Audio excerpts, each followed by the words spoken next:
And a very good evening to you, and welcome to Politics 101 this evening, on a Wednesday evening. Uh, you're joining us from Guyana, or you're joining us from the wider Caribbean. Are you joining us from North America? Welcome to Politics 101. I'm David Hinds, of course, with you for the next hour or so.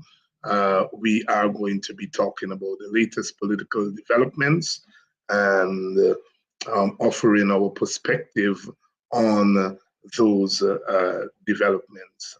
So, if you will, please share the link so that others know that we are on. Good evening. Good evening to all our regular viewers. Good evening, Michelle, William, Sherry, Mark, Marlin, Mark F um, Mark Ferreira. Linda Wharton, good evening to you. Welcome to Politics 101. It's always a good experience to be here with you and to share perspectives, share information, share wisdom, share knowledge, give our perspectives on what's going on in our country. For those of you who are joining us from the United Kingdom, of course, Britain is in the process of bidding farewell to its monarch, the Queen of England, who has been on the throne for 70 years, being laid to rest.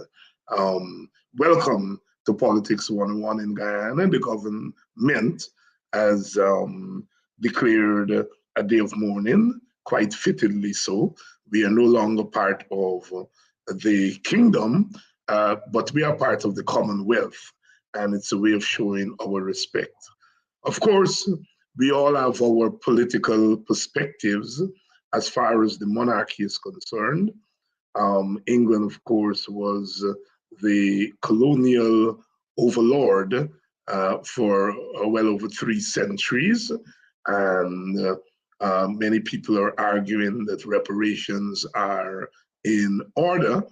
The British, like the Americans and other Europeans, are of course resisting the reparations, and so that's a sore issue. But in the wider Caribbean, the issue is raised again whether or not the English-speaking Caribbean countries should join Dominica, Barbados, Guyana, Brazil, not Brazil, Belize, sorry, in uh, breaking ties completely with the monarch, breaking ties with Britain as far as sovereignty is concerned, and becoming republics. The fact that Britain and the Queen, now the King, is the head of state of some of the Caribbean countries is mere formalism, in the sense that they don't intervene in the internal affairs of the countries. So it's more a formality, but it's a formality that is pregnant with significance and symbolism. And so, therefore, it's a raging question. And the death of the Queen has raised those issues anew. So, welcome down to Politics 101. Please share the link, and we are this evening going to be discussing some of the developments over the last 24 hours or so. We are tracking some stories this evening. Of course, yesterday, the commissioners who are appointed to investigate the attempt, quote unquote, attempt to rig the election in 2020 were named. After some delay, they were named yesterday. Yesterday also, we saw in the courts Mr. Winston Jordan, who was charged by the government, and I'm saying the government deliberately, because the police, so cool, whoever they are, they're acting on on the advice or command of the political government. And so they charged Mr. Jordan and with misbehaving in public office, in that he signed off on the sale of a piece of land to BK, and the government charged him. That case was thrown out yesterday on the grounds that the Attorney General was not the person to have brought such an action in the court. So the case was badly conceived by the AG and the PPP. So that case was thrown out. Their perspectives on it, of course. Today, GCOM announced that it would reopen the period for claims and objectives for an extra week.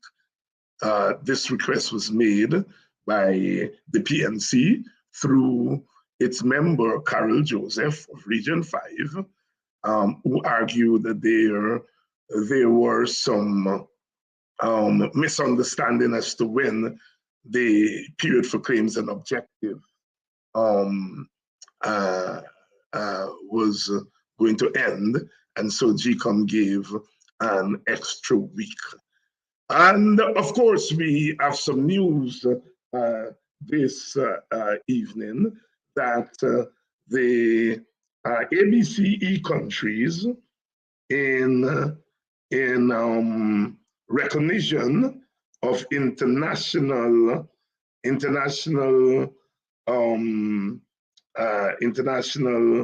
day of let me get it right here. International Day of Democracy, which will be observed tomorrow. The ABC countries have put out a statement in Guyana saying democracy is more than free, fair election.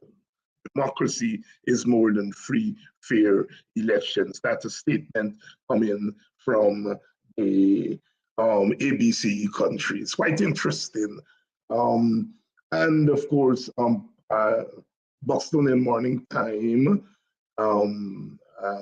and Friends held two demonstrations, one yesterday and one today, in front of GCOM, calling, among other things, for a clean voters list.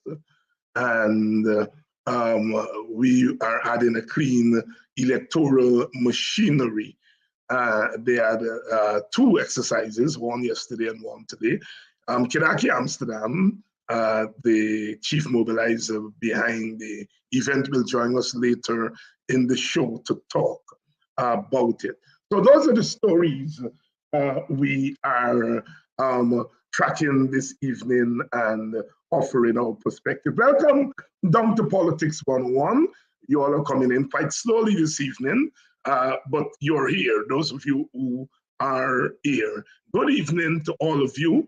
Some of you are joining us, I see here, from St. Kitts Nevis. Welcome. Of course, they have a new government over there. There was a coalition, well, not a coalition, a partnership government, Team Unity, made up of three parties. They made the mistake that some of the mistakes that we made here in Guyana with our partnership. They also made the same mistakes in Trinidad. And the partnership broke up, new elections were called, and the Labour Party is back in power. Dr. Terence Drew, a medical doctor, is the new Prime Minister of St. Kitts Nevis.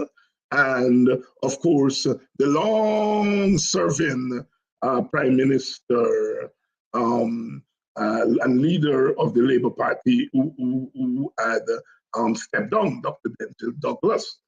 Dr. Douglas is in the cabinet. He has not bowed out of Parliament. He won his seat handily, and he's in the cabinet. But there's a new Prime Minister there in St. Kitts, Dr. Terence Drew, a medical doctor, like Dr. Denzel Douglas, a medical doctor. I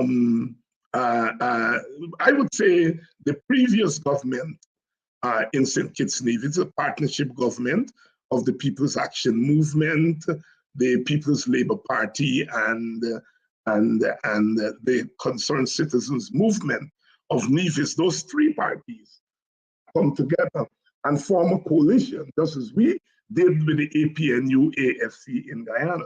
And they were able to win two elections. But Dr. Timothy Harris, who was the Prime Minister and the leader of the PLP, which is a breakaway from the Labour Party, he was the Prime Minister. He was the leader of I would say, the most junior of the three parties. But once they got power, he used the office of the Prime Minister to throw his weight around. So the other two parties literally brought him down. They did not get to have a no confidence vote because he called an election before the no confidence vote. They had an interesting arrangement in St. Kitts Nevis. What happened is that the three parties came together in a quote unquote coalition, and they have the constituency system. So each party would run in a constituency in which it was strongest, and the other two parties did not oppose them, right? And that was the arrangement they made. And they won two elections, but the Prime Minister began to treat his coalition partners with disrespect and literally brought him down, and the Labour Party is back in government. Some politics there in our Caribbean, St. Kitts, Nevis. Those of you who are in the Maryland area know that on the second Saturday of each month, I do a 1-hour program on Morgan State University Radio called The Political Hour with Dr. David Hinds. I am the guest there with Sister Claudette Lindsay. And every second Saturday between 2 and 3 o'clock, we do a political hour with Dr. David Hinds. And in that program, I analyze politics throughout the Caribbean. So in addition to doing my work in Guyana, I also keep an eye on the rest of the Caribbean. And on that program, I usually deal with Pan-Caribbean issue. I'm also still, I still co-host the program in the Maryland area called Arab Nation. Arab Nation, the longest Caribbean television show in the US. We've been on since 1996. So what, 26 years? And I was the first host of that program. And when I moved, I still would travel when the crew's traveling. And when I visit the area, I still do shows. And recently the directors asked me to do some shows. I tried to find some time to do it. Arab Nation, the TV show. So yes, I do my fair share of work in Guyana and also the rest of the Caribbean. Good night. Derek from St. Kitts Nevis. Wonderful island, two wonderful islands. I always love St. Kitts. You know, you get around St. Kitts in a good hour or so, but a beautiful island. And when I used to go to St. Kitts often in the early 2000s, I would visit for conferences and the same Carib Nation program. They were getting out of sugar at that time. And St. Kitts Nevis got out of sugar. And so they're now dependent on tourism and so forth. But interestingly, it was a country with almost zero unemployment. I found that really interesting. I don't know now, but they almost zero. The population is small. I think 30,000 in St. Kitts, another 10,000 in Nevis. So it's a small population. But like I said, almost zero unemployment. Quite interesting for a Caribbean country. Anguilla, of course, were part of St. Kitts, Nevis, Anguilla. Anguilla seceded, I think, in 1967. But if you ever get a chance to go to Anguilla, quite an affluent little country. They do a lot depend a lot there on offshore banking. My goodness, a real estate, as you can imagine, very, very, very, very, very high. It's difficult to buy a home there, even for a native Anguillan. St. Kitts, Nevis, Anguilla, and look, our curse word in Guyana, the S word, I can't call it on air, but it's the St. Kitts is the only other country that use S. The other Caribbean countries use the C word. And it was amazing when I went to St. Kitts and to find similarities with Guyana in terms of patterns of speech. Very interesting. And when I did the research, you found out that Guyana, Barbados, and St. Kitts were the three major sugar centers for the British during colonialism. That is why we share a lot with Barbados. We share a lot with St. Kitts. There was a lot of traffic with workers going, especially technical workers like boilers, and so on. A lot of traffic among St. Kitts, Nevis, Barbados, and Guyana. And so sometimes, and I'm sure a lot of you would have experienced that, when you are in the United States or anywhere outside of the Caribbean, people sometimes confuse Guyanese and Barbadians. To me, our accents are so vastly different, but to the outsiders, there's a similarity.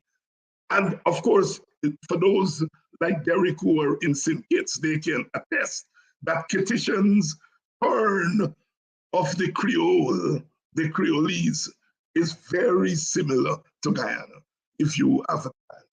Our Caribbean, before we became Guyana and Trinidad and St. Kitts and Barbados, we were the Caribbean. Slavery was in the British Caribbean. Colonialism by the British was all of us were seen as one. We are one Caribbean, different islands, and amazingly, we share so much. When you visit, then you realize how much we share as a Caribbean people. Welcome to those of you who are in the Caribbean. Welcome down to Politics 101. I promised last evening that I was going to tell you. Here it is. On May the 17th, 2021, the editorial of the Kaitro News, Guyana dash a growing state of apartheid. Guyana, a growing state of apartheid. May 17, 2021. And the editorial said, we at this publication are going to take a hard and sharp stand because we are so disgusted, so incensed, and so insulted with what is going on in this beloved country of ours. It is going on, compliments of our feeble and helpless leaders, our collaborating leaders who sell us out repeatedly through the inaction and incompetence of one government after another. We say it loud and we say it clear from the rooftops so that all can hear us. What we have in Guyana today is a growing state of apartheid. Apartheid is a dirty and ugly word that took hold and became the harsh and certain reality of South Africa. It was that system of horrid imbalance and injustice and injurious inequity that kept back South Africans as virtual chattel. It was that apartheid system that dumbed Steve Biko and many other stalwart men and women like him. It was that same brutal and oppressive and exploitative system that held the man called Nelson Mandela for many a long decade. Fellow Guyanese, we repeat these words that are worth listening to and absorbing and appreciating for the fullness of what they're worth. and that they are coming more and more to mean in this country. That is Kaichor News. On May 17, 2001. Bold headline. Guyana, a growing apartheid, a growing state of apartheid. 1 year later, Coffee 250, I am a Coffee 250 member. I'm a founding member of Coffee 250. Coffee 250 decided to hold a forum in which we said Guyana is an emerging apartheid state. Kaichor News said it's a growing apartheid state. We said it's an emerging apartheid state. You all know what happened when we said it. Did you hear an outcry last year, May, when the Kaichor News declared that Guyana is a growing apartheid state? No. Did you hear a big outcry when Coffee 250 says it's a growing apartheid state? Yes. What is the difference between Kaichor News and Coffee 250? Kaichor News is a newspaper with great influence in the country. It's owned and operated by Mr. Glenn Lal and others. Coffee 250 is an African Guyanese organization that was formed to advocate for justice and equality for African Guyanese.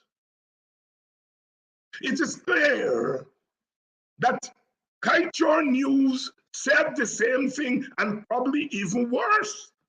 They say it's a growing, we say it's an emerging.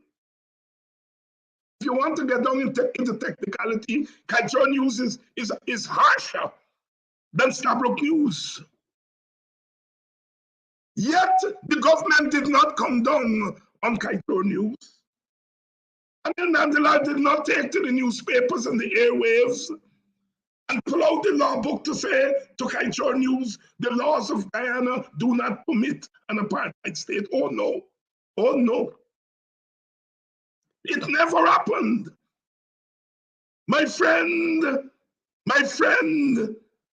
Ralph Ramkaran, never responded to Kaichor News and wondered if when he goes out, he will be told that he cannot sit next to black people.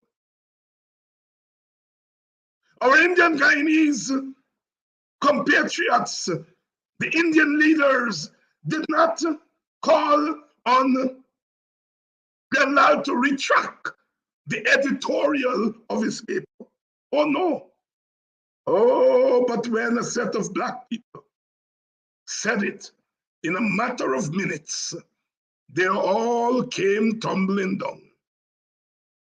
Let's don't mince words. There's an equal value system in our country, an equal and unequal value system, a different value system. There are things that black people are not permitted to say in this country. And there are things that if you are brown and white, you are permitted to say. Kaichor News says that if you're white, you've got privilege. Coffee 250 is saying that if you are brown and black and belong to the PPP, you got privilege. Kaichor News is talking about a black-white apartheid. We are talking as a black-brown apartheid. It is clear that if black people open their mouth in Guyana, they are threatened by the government that is there in the votes of East Indian people. I'm not accusing East Indian people of apartheid. This is a state-centered apartheid, as they all are. It is the government and the state that are permitting apartheid in Guyana. Kaichor News says they're permitting black-white apartheid.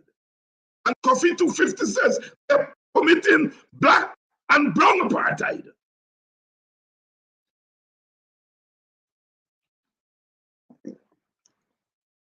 Apartheid is a generic system. It's a generic system of unequal treatment before the law. The law can say one thing, but in practice of the law, you do something else. We are in good company. This Kaichor News rang the bell last year. Many of them didn't take notice. I myself, I don't often read Kaichor News editorials. My favorite editorials are Stabrook News. I read Stabrook News editorials every day. I think they have the best editorials of all the newspapers. And so I don't get around to reading Kaichor News editorials. And so I miss that editorial. An editorial is a column, a daily column in a newspaper that gives the newspaper's views. And so there it was last year, Kaichor News saying apartheid. Nobody ran to cut their necks off, to cut their heads off. But as soon as the very same thing is said by a group of black leaders, by a black organization, they come for us. They want to jail us. Sisters and brothers, if that is not apartheid, I don't know what is. What is?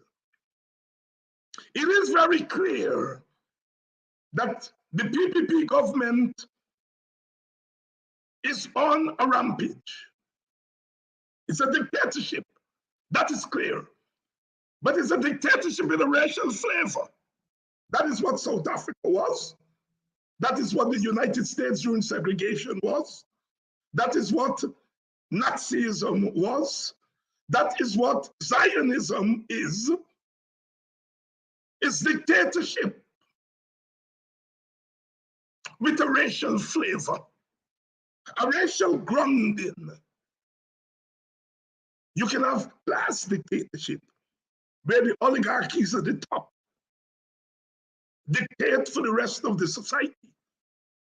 We have that, but our oligarchies have a racial color, a racial flavor.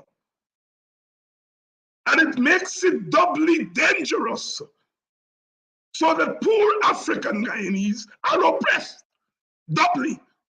They're oppressed because of their class, their social class, and they're oppressed because of their race. Our Indian Guyanese, poor Indian Guyanese, are obviously oppressed because of their social class. But they're not oppressed racially. That's the difference. The analysis that Black people and Indian people are suffering together is partly correct, not totally correct. Our poor Indian Guyanese mothers and fathers don't have to worry that their child will be shot down by the police on the streets just because they're Black. They don't have to worry that their roads will not be fixed, and they will only be fixed when they protest. And then they come in and they do it as though they're giving gifts. This is not an Indian African problem. This is a problem of an Indian elite in bed with the elites of other ethnic groups, including some Black people. Including some Black people. Brother Frantz Fanon talk about black skins and white masks. Very important book. A classic. Black skins and white masks. And there are those in the PPP government who think they're white. Some of them say they're Chatri.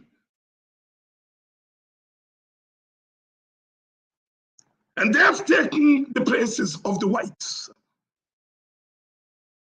The Portuguese elite, economic elite, business elite, the Indian business elite, the Indian political elite. They are representatives of whiteness. They are, according to Kaitor News, they are facilitating white apartheid, whiteness. And so, for them, blackness is inferior. They feel that they have to help us. They have to talk down to us. They have to give us gifts. They have to find role models for us. Rudyard Kipling, in the poem that gave right to the white man's burden. Oh, you half child, half men. And the burden is on white people to civilize you. And our government feel that the burden of those who control the government is to civilize black people. Help us. We are so helpless. We cannot exist in a state of freedom. That is the ideological framework from which they operate. Apartheid flows from that.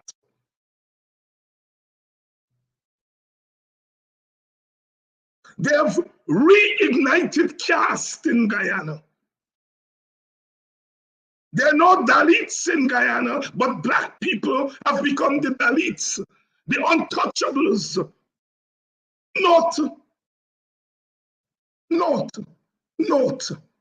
Note carefully the stereotypes. All ethnic groups in Guyana have stereotypes of others. I know black people got stereotype of Indian, but I never hear a black person call an Indian a hungry belly. They may say Indian people are stingy, Indian people are clannish. But listen to what our Indian brothers say about us. We are hungry belly, we lazy, we are thief. The derogatory connotations are reserved for black people. Black people, open your eyes, open your eyes. You go smiling with these people who think that you are so inferior. You clap when they come. And they go home and laugh and say, what? Listen to those jackasses. What is those jackasses? It's okay if an individual Indian person, well, it's not okay. But if an individual Indian person say, I don't like black people, that's their individual prejudice. It's not okay, but it's prejudice. Because that Indian person doesn't have the power to turn their prejudice into policy, into culture. But they're representatives who may hold the same prejudices. They now have the power, state power, political power, economic power, cultural power, to turn their individual prejudices into collective racism. Black people, you all gotta wake up. You are not dealing with a government that has good intention towards you. South Africa, they went into the black community and they separated the black people. They created some good black people in the townships. Remember Chief Buthelezi, the darling of the apartheid regime. They didn't like Mandela, they jailed him. But they loved Buthelezi, sorry. Remember, in early United States, they didn't like Du Bois and Garvey, but they loved Booker T. Oh, Booker T said, don't worry to rock the boat. Lay down your buck here. Accept your second-class citizenship. They loved him. And Du Bois says, go out the talented 10. Educate yourself and come back and lift your people. Brother Marcus Garvey said, up you mighty people. Up you mighty people. Emancipate yourself from mental slavery. None but yourself can free your mind. Marcus Messiah Garvey. Brother Bob turned it into music. Up you mighty people. They framed him up and charged him for mail fraud and deported him from America because he said, up you mighty people. We've got to take a stand in Guyana. We've got to take a stand in Guyana. They say that I preach racial sermons. But there comes a time in the life of any nation when you're left with but two choices, submit to demand. There was a time when I preached Marxist sermons. They love me. There was a time when I preached sermons against the government that I voted for. They love me. And now I preach sermons to uplift my own people. They think I'm the devil. But you know what? They got to take notice of people like us. They got to take notice of people like us. As I quote from that poem by Brother Martin Carter, no, I will not still my voice. I have too much to claim. Because I've read from books where I've seen men living in a room without any light, of men who could not die since death was far too poor, of men who did not sleep to dream, but dreamed to change the world. The burden on us in Guyana is to change the Guyanese world. What was covered down under the calabash, what covered down under Gobi for years is now out in the open. The apartheid state, according to Kaito News, is mine. And according to Coffee 250, it's immortal. And according to many of us, it's here already. It's here already. It's here already.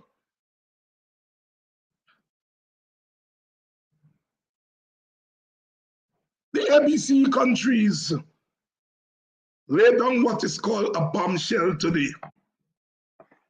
And I'm very careful when I talk about the ABC countries, because I don't want to give you all the impression that they're coming to help us. I'm reading here from Demerara Wave. Major Western nations, on the occasion of International Day of Democracy to be observed on Thursday, said democracy is not limited to free and fair elections. Even as they pledged to support efforts by all Guyanese to play a role in the country's development. I'm quoting here from them.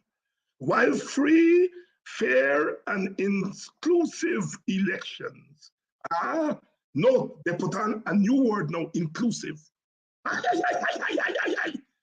While free and fair and inclusive elections are critical, democracies also help safeguard human rights and fundamental freedoms and work to strengthen political, economic, and social rights.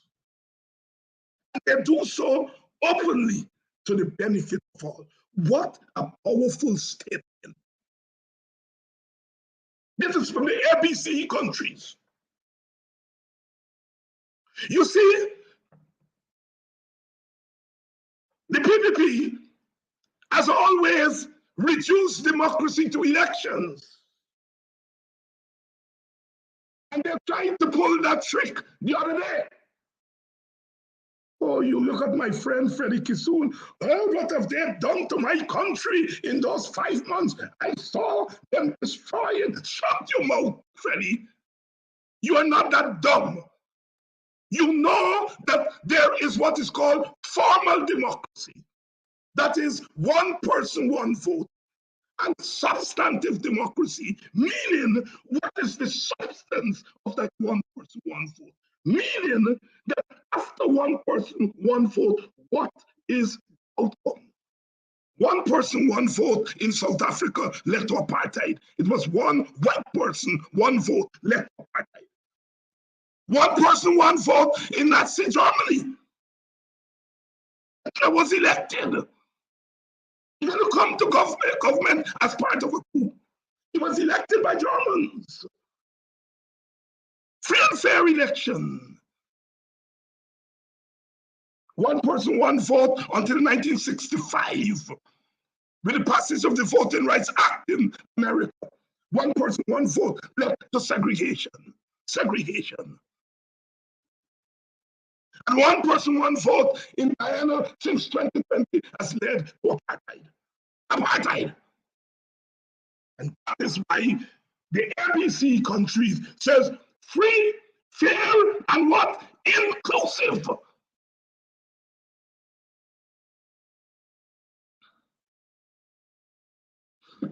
The 2020 election was not inclusive.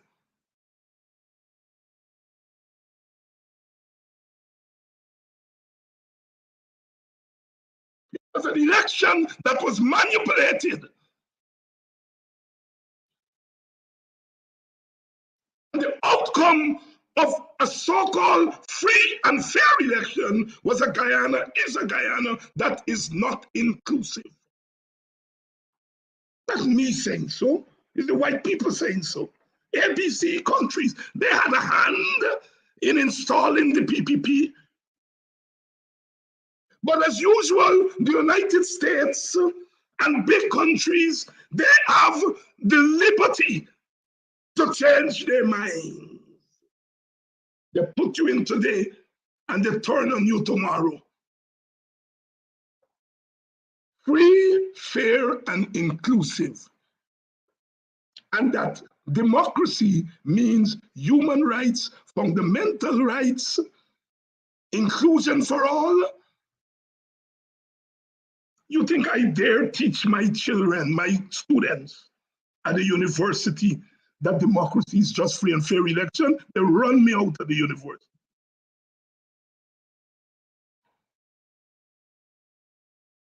You have elections as one aspect of democracy. And in a society like ours, democracy must include racial inclusivity. It must include racial equitability. Must. Let's talk seriously tonight. They don't like us to talk like this. They want people like me to go lost in some university and sit among books and use big words that half the population don't understand. But they don't like when we come in the public space and do public scholarship. Democracy is much broader than the election. I am not saying that we should not have free and fair elections. I want free and fair elections. The 2020 election was not free and fair.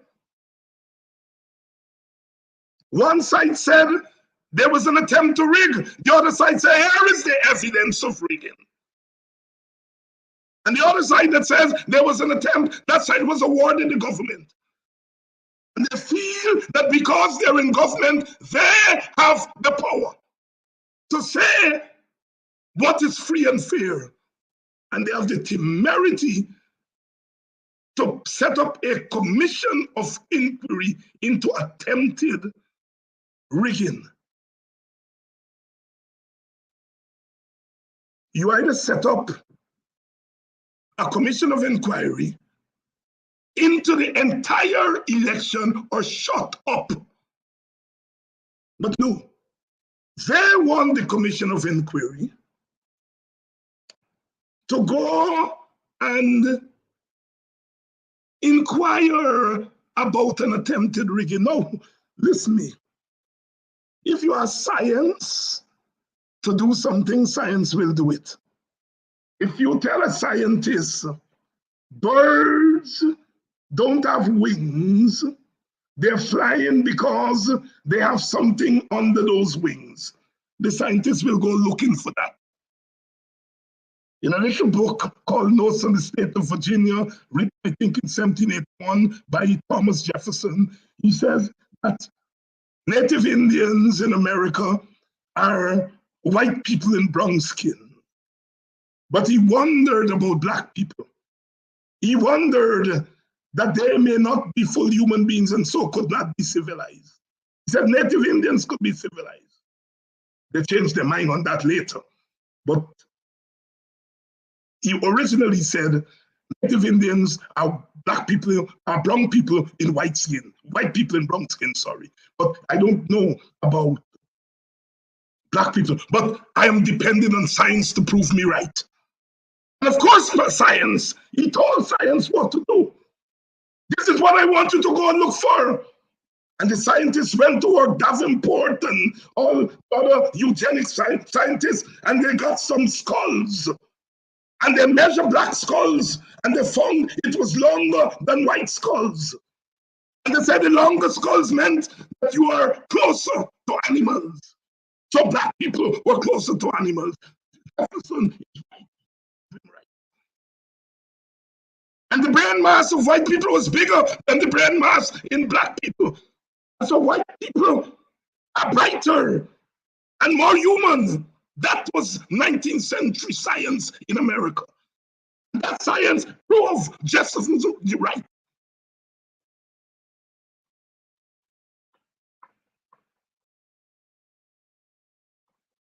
So if you tell a commission of inquiry there was a rigged election or an attempt to rig an election, go and inquire about it. It's totally different by saying there was an election that was disputed. Please inquire. The PPP has come to a conclusion and have named a commission to validate their conclusion. That is what that is about. And then they're going to use those findings as reasons for jailing people. They're going to use those findings to prejudice the election petition. That is what those brutes are about. That is what they're about. We are on the dawn of a social explosion in Guyana. They're taking us down that road. Which set of human beings, which set of human beings will sit down every day and take hammering? Well, maybe they don't think we are human beings. So there shall be no pushback, there shall be no resistance, there shall be no protest, because you all are not human beings. You all are comfortable as slaves, half man, half child, according to Kipling. You either don't believe that those who you are subjecting to your apartheid oppression, you either believe they're not human beings, or you believe they are human beings, but you have the God-given right to beat them whenever they speak. Whenever they cry out and say it's an apartheid state, you threaten them with violence. No, I will not still my voice. I have too much to claim. There's so many thousands and tens of thousands who sacrifice that I can live today to tell the story. I will not still my voice. I don't care if and when I go to an election, I don't get one vote. It don't matter to me, because votes are not what I look for. What I care is that those from whose seed I come shall be treated with the dignity that they deserve, the dignity of humanity. And so here we are. Jicom, They've extended the claims and objections. The three PPP members apparently vote against. For the first time, Madam Chair voted with the government appointed commissioners for a 1-week extension in claims and objections. Madam Chair, we want you to vote like that when principle is on the line. Voting for a 1-week extension doesn't tie you up. It doesn't put you, you're not breaking the bank. We want you to vote for a clean voters list. Not 1-week extension. You didn't say that GCOM can't do that. GCOM is not a court of law. You say, yeah, GCOM can do it. Of course, GCOM can do it. And GCOM can do much more. Much more. But you think you're going to give us a 1-year extension, a 1-week extension for the claims and objective, and we will clap and say, oh, you are so wonderful. What you have demonstrated is that you do have the power to make important decisions. 1-week extension, whatever that means, go do it. I'm expecting Kidaki Amsterdam to join me. I'm waiting on him. I don't see him here yet. Perhaps he doesn't want to be part of my racial sermon. He's supposed to join me. But we are here, and we are witnessing every night. And we are telling our truths. We are telling our truths. And because our truths are important, nobody must construct the truth for you. Brother Marcus said, look in the mirror. The Bible said, God made man in his own image. And he said, I look in the mirror, what I see is not a white man, I see a black man. And God's child. You construct your own truths.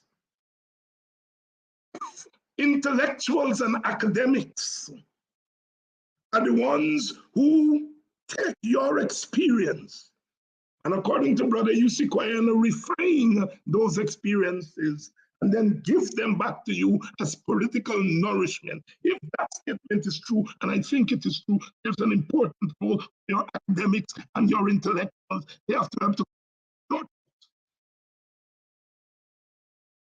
I, as an academic, one of my principal roles is to help you to construct your own truths. Whether you are black people, whether you are poor people, whether you means working class people, whether you are the teacher, the mechanic, the tomb maker, the grave digger, the vendor at the corner of the street, the housewife who must work 24 hours per day, cooking, cleaning, taking care of children, unpaid labor. The man says he go out and work and bring in the money. How much money you're paying that woman to babysit your children? How much money you're paying her to cook your food and wash your clothes? She's earning more than you.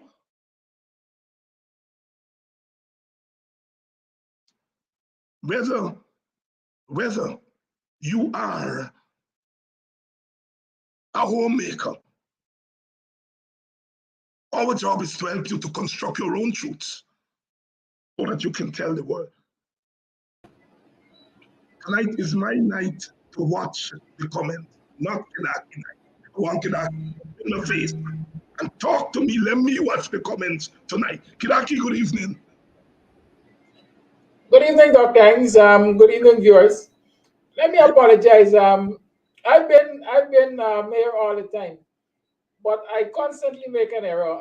Every time I sign in, the next thing I'm supposed to do is enter the studio. I don't ever. And so I was here all the time listening to you. And I joined you. Okay. Brother Andres O'Brien, esteemed actor who passed away, unfortunately, much too early. He used to say, technology baffles me. But even for you, a technology man, this technology baffles you. Andres O'Brien, rest in peace.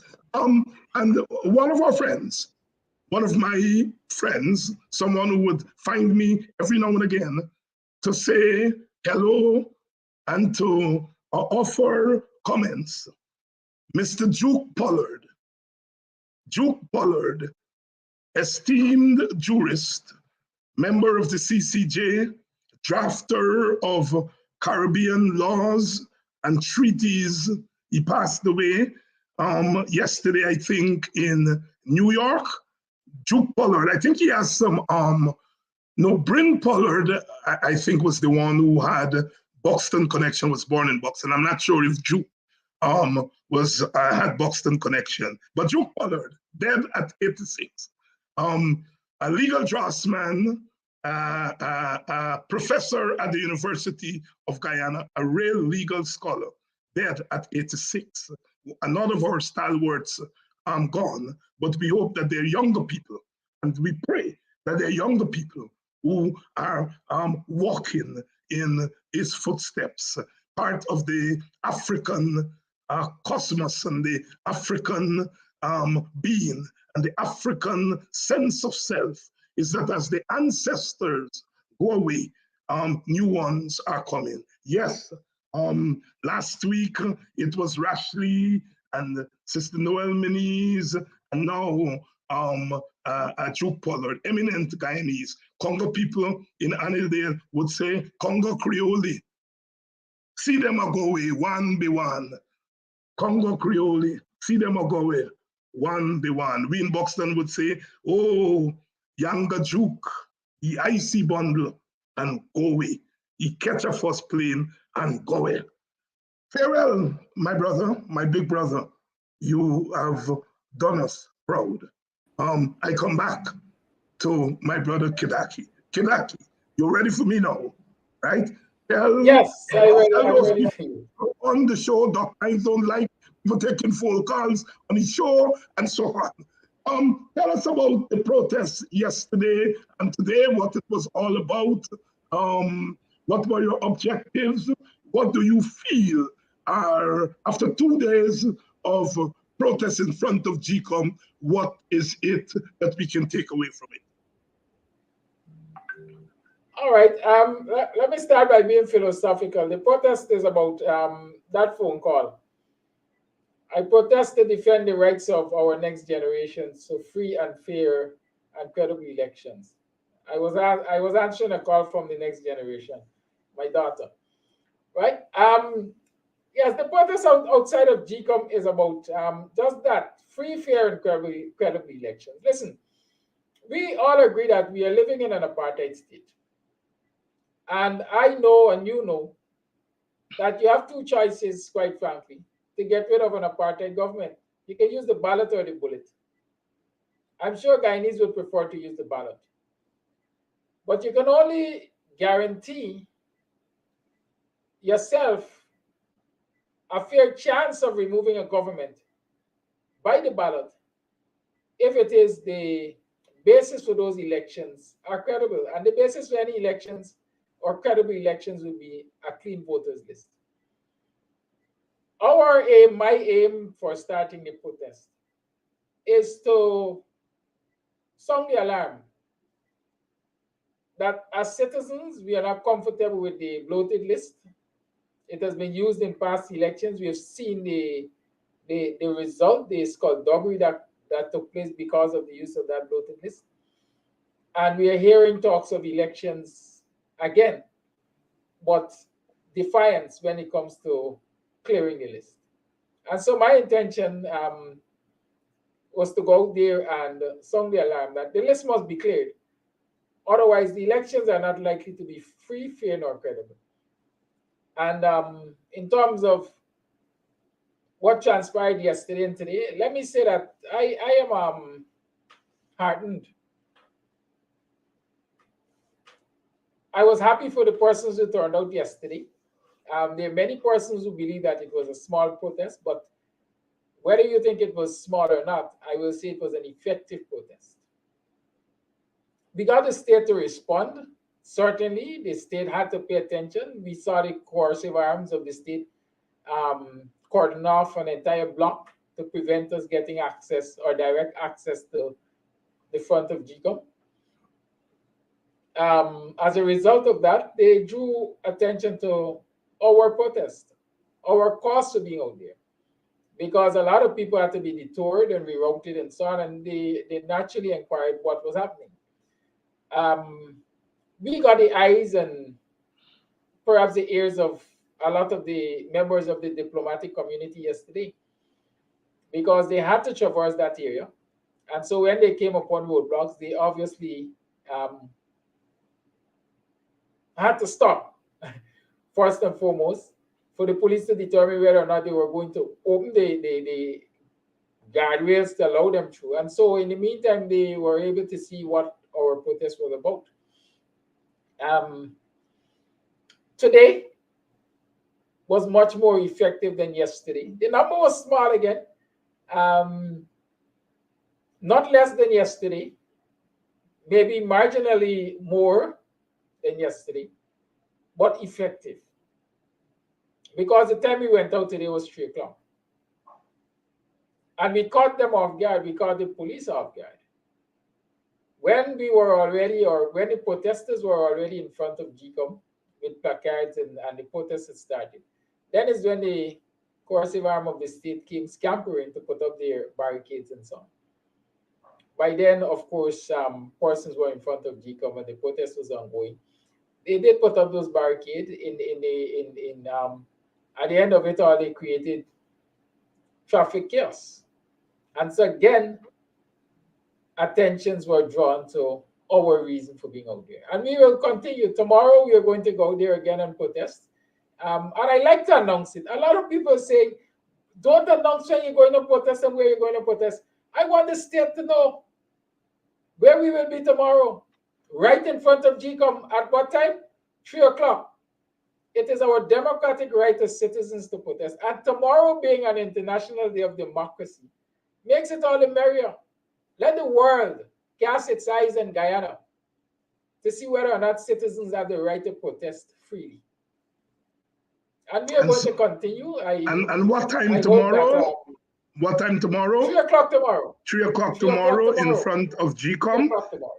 Bostonian Morning Time would be there, spearheading a protest. Those of you who would like a copy to see the entire editorial by Kaichor News about Guyana being a growing state of apartheid, black-white apartheid, as they put it, black and brown on the one hand and whites on the other hand. I've posted it there. I've posted the link in the chat. It's posted at Cam TV and Politics 101, so you guys can click on it and it will take you straight to that editorial that said that Guyana is a growing state of apartheid. Last year, May the 11th, May the 17th, Kaichor News, nobody made a stink, and the minute we said it this year, they created a stink. It's either we don't have a right to speak, or when we say it, our voice resounds. That sends shivers just through them, or it's both, as we would say. Any closing message you want to give, Kidaki? Yes, certainly. I want to encourage viewers. I want to encourage Guyanese. I want to encourage politicians to understand that we cannot wait until the 11th hour to stand up and really demand that the voters list be purified, because that will be too late. Many people might be saying elections are 3 years down the line, but we're hearing of local government elections in February next year. Regardless of when elections are due, the time is now to start to agitate to get the list cleaned and to demand biometrics and all of those other things which should be put in place to ensure we have a free, fair, and credible elections. While there are others doing other things, let us put our bodies out there. As we like to say, boots on the ground. Let us challenge that commission, that independent commission, to do what is right for our citizens. Thank That's you very my much. encouragement. Join Thank us you very tomorrow much. at 3 o'clock. Thank you very much, Brother Kidaki. And tomorrow on International Day of Democracy, I'm having Ganesh Mahaipal. Ganesh Mahaipal will join me tomorrow. I'll probably have another person, but certainly Ganesh would be on tomorrow. We're going to talk about democracy and what democracy means, and International Day of Democracy. Tonight, we laid bare what we think is happening in our country. You were with us, you kept us company, and we laid down tonight. Share this program tonight, so that more people would be able to see it, to hear it, as we continue to do. We continue to do what the ancestors have asked of us. We continue to do God's work. We continue to do our own work, so that we can turn Guyana into the paradise that was promised to us at emancipation and independence. And that we, as Professor Rex Nettleford would say, we are all we have. We are all we have. Good night. Thank you all so much for staying with me. And as I would always do, I hope I do it more sometimes. Some days I forget. But I want you to say to you, I love you. I love you. I love you. I love you, because you are human beings. And because of you, there is me.